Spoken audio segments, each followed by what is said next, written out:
Warning: the following video contains explicit language which may be offensive to some viewers or inappropriate for children. The content within this video is intended for mature audiences only.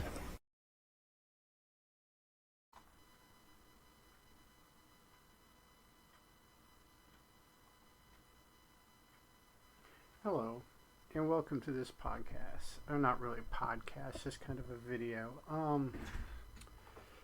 What I'm going to be doing is doing a dissection, critique, and give my thoughts and opinions on the Rabbits podcast, pretty much episode by episode. Due to the length of the episodes, I will be breaking each episode down into about 15, maybe 20-minute segments, depending on the overall length of the episode. It is an audio podcast. It's a science fantasy. It's more science fantasy than it is anything else, but it works. I think it's technically categorized as science fiction, but here we go, and we will be listening to it. What I plan on doing is listening to a little bit, pausing, giving my analysis, and moving on. As far as I understand it, this does fall within fair use of U.S. copyright law. So I should say that up front that everything in this podcast is copyrighted by Nick Silver, Terry Miles, Minnow Beats Well, and Public Radio Alliance. It is not my own work. I am not doing this for money. I'm doing this to share my enjoyment of this podcast. So, without further ado, let's begin. Ready when you are. Do you believe your friend was playing rabbits? She started seeing I really love mysterious the intro men to in this gray. show. What did she ask you? She asked me how many steps to the lighthouse.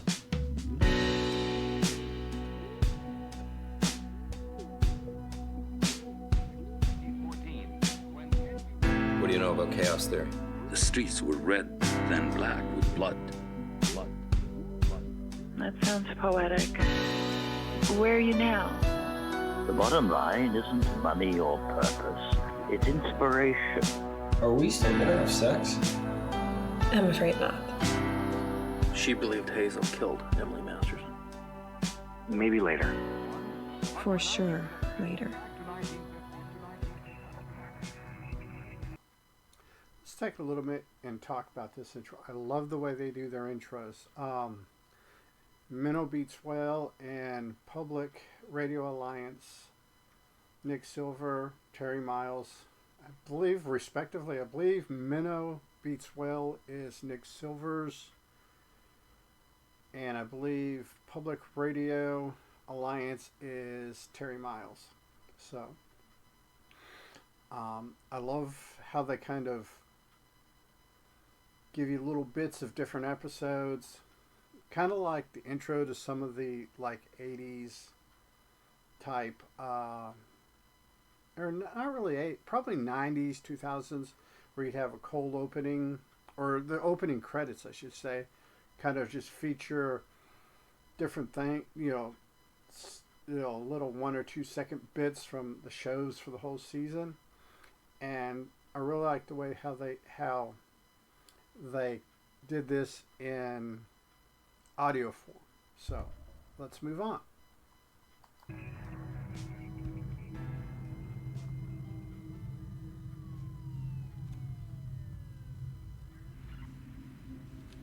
I first heard about the game just about a month ago. It was shortly after my best friend, Yumika Takada, disappeared. They don't have Amber Alerts for grown-ups.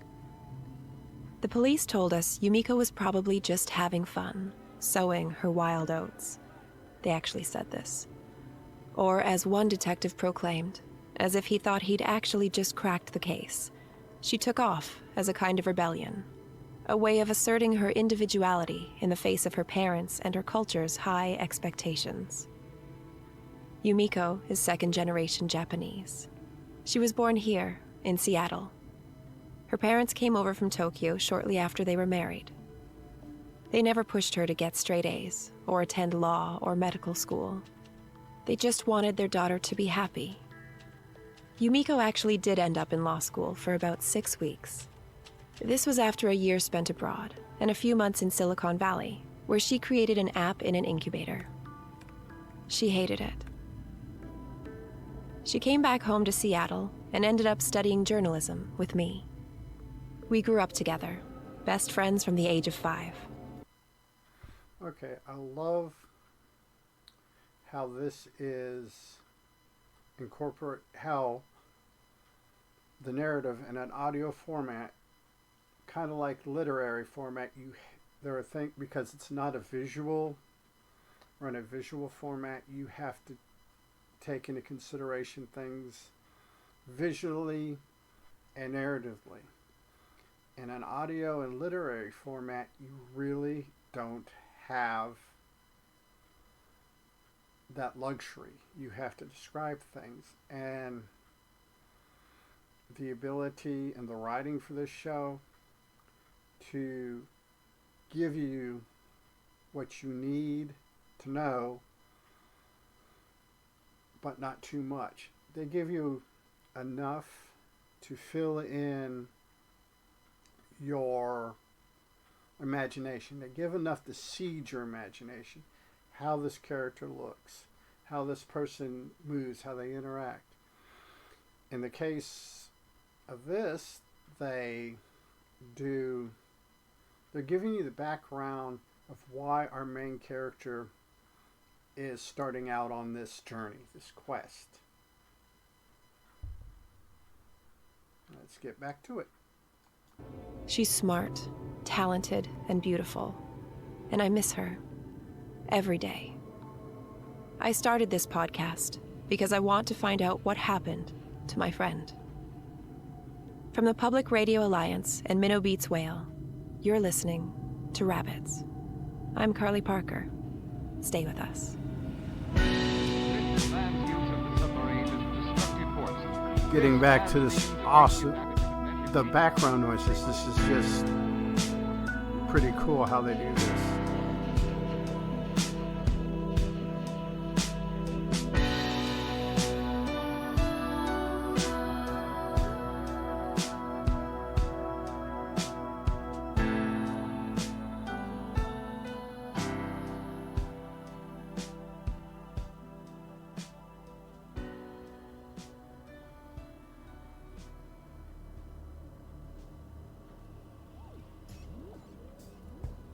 Okay, so before I go and get seriously Veronica Mars on this thing, I need to give you a bit of background on the world of this story. Or perhaps more accurately, I need to give you a bit of background on the story of one very idiosyncratic world. An ARG, or alternate reality game, is defined by Wikipedia as an interactive networked narrative that uses the real world as a platform and uses transmedia storytelling to deliver a story that may be altered by players' ideas or actions. Some common examples of this type of game include viral marketing stunts, expanding the story worlds of existing IPs or intellectual properties, movies or video games, for example, in order to provide additional narrative value for users. The popular ARGs I Love Bees and The Beast were created to promote the video game Halo and the film AI, respectively. There are historical touchstones, precursors, and inspirations for this type of storytelling, such as John Fowles' novel The Magus, Delaney's novel Triton, the Beatles' Paul is Dead Thing, Choose Your Own Adventure books, and of course, popular role-playing games like Dungeons & Dragons and their modern video game equivalents, Skyrim, Dragon Age, Mass Effect, and many more. This here is kind of cool. I like how this incorporates this is letting you know, I should say not incorporate, this is letting you know that the writers of this particular podcast are fairly tech savvy. They know more than I do, obviously, because they're doing the podcast. But they're setting the world up. This is pretty much the first episode. They're setting the world up that we're going to be in. We're the surrounding area. It should be noted that the same people also do a podcast called Tanis, Fairies, the Lost Tapes, or the Black Tapes. I can't remember I haven't listened. I've listened to Tanis, or I'm listening in the process of listening to Tanis. I'm also in the process of listening to Fairies. I've finished Rabbits, and just this is kind of late in the video, but this is not a reaction video. This is more of a, I said in the introduction, more of a critique or dissection or something, but it's more, to be completely honest, it's more or less my opinions, feelings, why I like it, and this and that. So, as I was saying, this is setting up the world of Rabbits. This is setting up.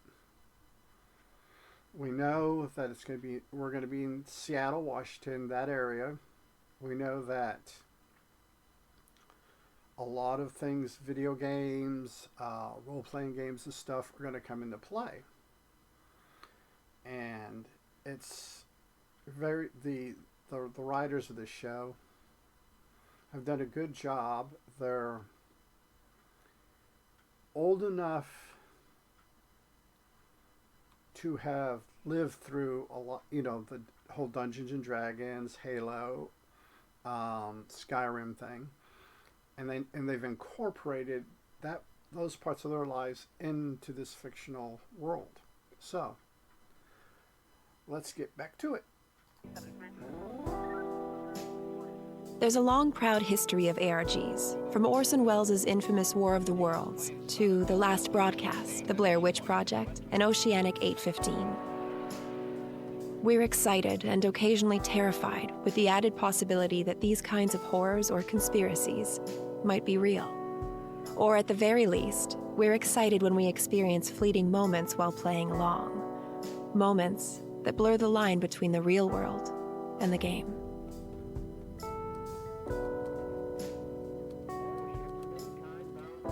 Both The Lost Experience and Find Oceanic 815 promoted the very popular television show Lost, and gave the viewers of that television show a momentary buzz, a feeling of the fictional world and characters of that show crossing over into real life, or at least the real-life internet.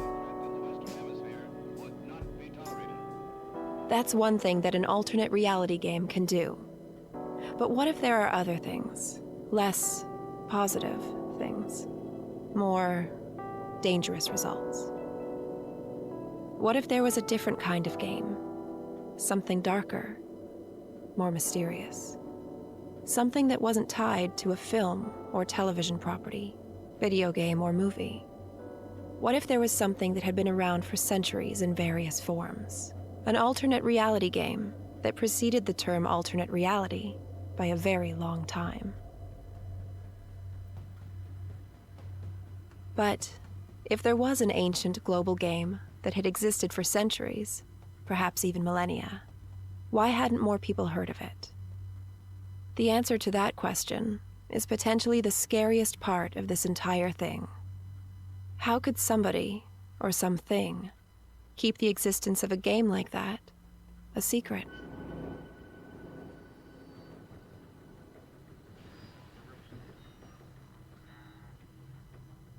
But I'm getting ahead of myself, bouncing around. I apologize. These things can get complicated, and timelines can occasionally get blurry. I'm going to bring things back to the reason I stopped trusting the police to figure things out, and started looking into this stuff myself. I was starting to believe that my friend Yumiko had become what they call a player, or a participant, in a very unique, alternate reality game. But the game Yumiko had been playing was different, special. There was evidence that she may have been involved in something called, well, this is where things get kind of interesting. You see, the game Yumiko may have been playing doesn't have a name, officially. It's kind of a, well, it's a rare secret society, conspiracy nut, deep web stew of strangeness. To put it as simply as possible, she was playing something that she and the other participants referred to simply as 9. Just 9. They used Roman numerals to indicate the number. IX. This information that they're giving you is great. It's done. The narrator is giving you information that you need as you need it, without treating the audience like idiots. They're treating the audience as people that are intelligent. They're not hand-holding the audience, which I like. As we get deeper into this, you'll find that there are things that that they've already touched on. They'll touch on again that actually become way more significant in later episodes.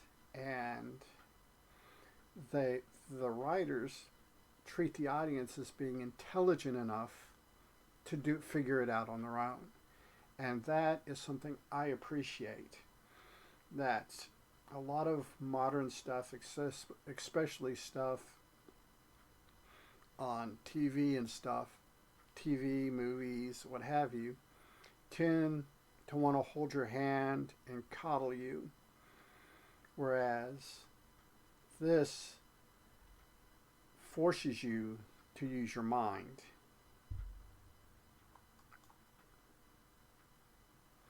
Let's get back into it if I can get it restarted here. There we go. It's called 9 because it's the 9th iteration of the modern version of an ancient game. A game that has been happening, in one form or another, for a very long time. A game where the stakes aren't early release video game access, special in-game cheat codes, or bonus footage of your favorite television show. In this game, the stakes are much higher. If you believe some of the more salacious rumors, the outcome of this particular game can be as serious and as dangerous as anything in real life. Real life and real death.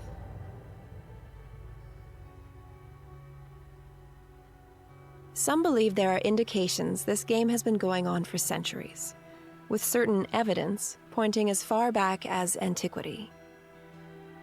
Although the genesis of the ancient game remains up for debate, everyone I've spoken with agrees that the modern version began with what the players called 1. 1 launched sometime around 1959. Remember that. Similar to the ancient incarnations of this thing, referred to only as the game, the modern version is officially nameless. It wasn't long before the players of what retroactively became known as 1 began referring to this new modern version of the game by an unofficial name. A name that's since become tied irrevocably to the world of the game.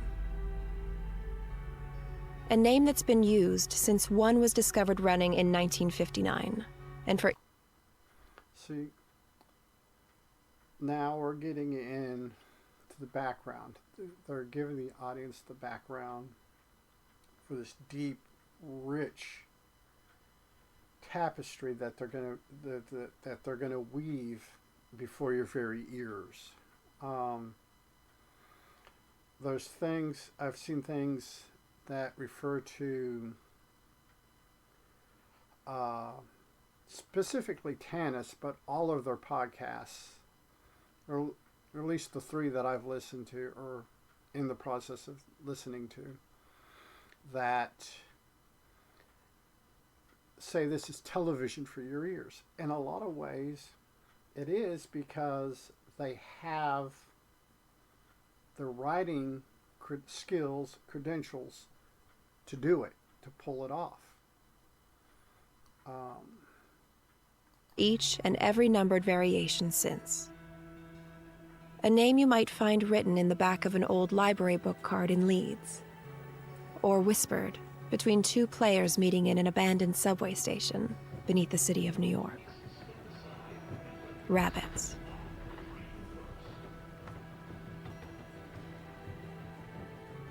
From the first truly modern iteration of the game in 1959, the name Rabbits has been whispered between players, passed around, hidden beneath the surface. Rabbits. The most recent version, 9, was likely launched sometime between the end of 8 in 2007 and June of 2016. Players had been waiting, searching for clues on the internet, in the deep web or the dark net, and of course, in the real world as well, ever since 8 wrapped up in 2007. Nobody has, as of yet, been able to figure out where 9 started exactly, what the players refer to as the inception point. But pretty much everyone agrees. The game is on.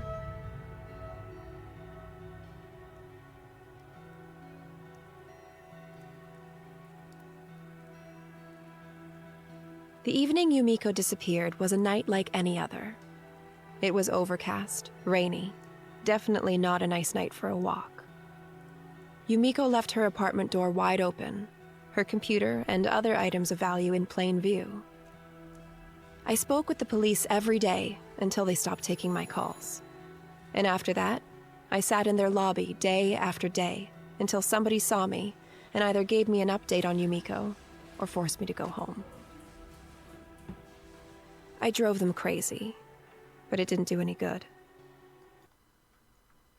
And here we have our narrator, our protagonist, explaining,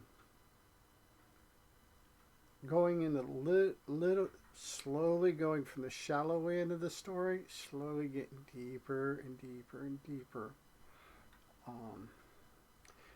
Sometimes it's hard for me to find a good stopping point, because even though I've listened to this already, you get sucked in, you just want to listen to it.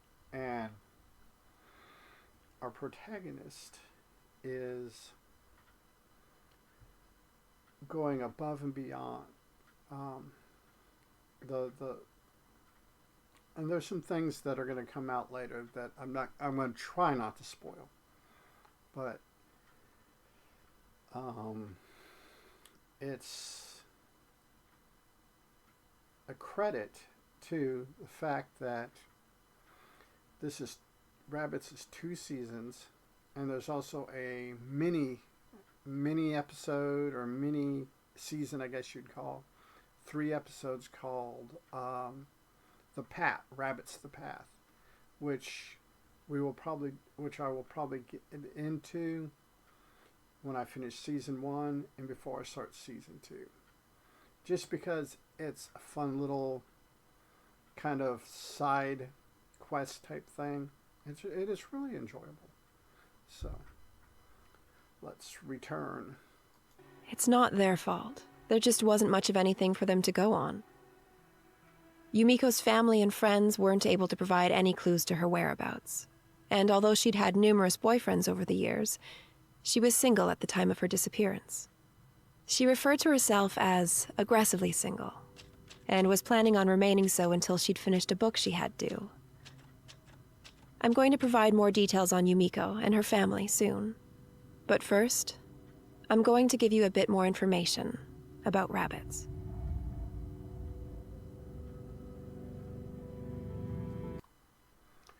Okay.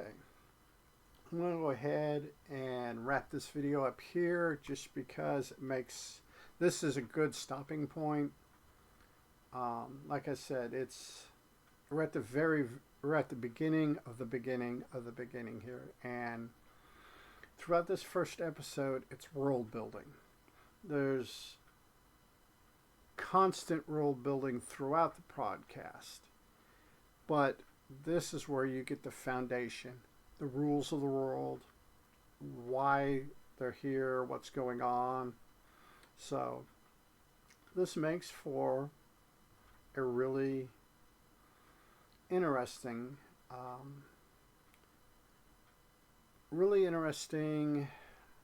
word escapes me.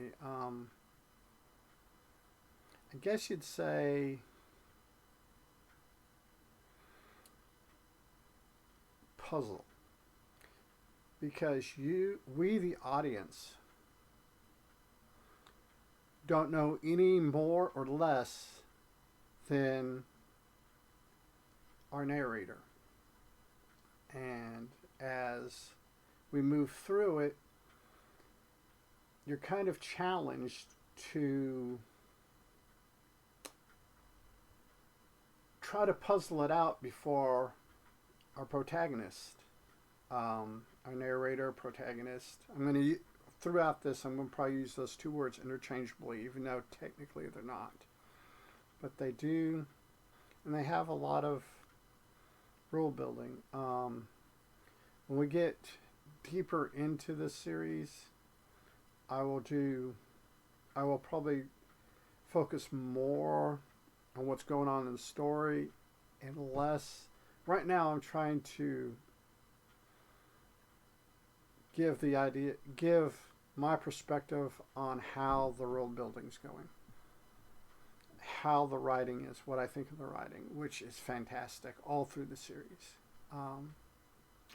Hopefully, if I remember, I can put links in the bottom for the Tanis Podcast, the Fairies Podcast. Except I think Fairies is exclusive to Spotify right now. But I know Tanis and Rabbits have their own website, which is chocked. Both websites have a notes section, and within the podcast itself, it refers to that website, and there's like screen grabs and pictures and stuff to help visually progress the story if you want to. You don't absolutely have to. It just gives you a little bit more color, a little bit more background, a little bit more flavor. So, until the next video, peace.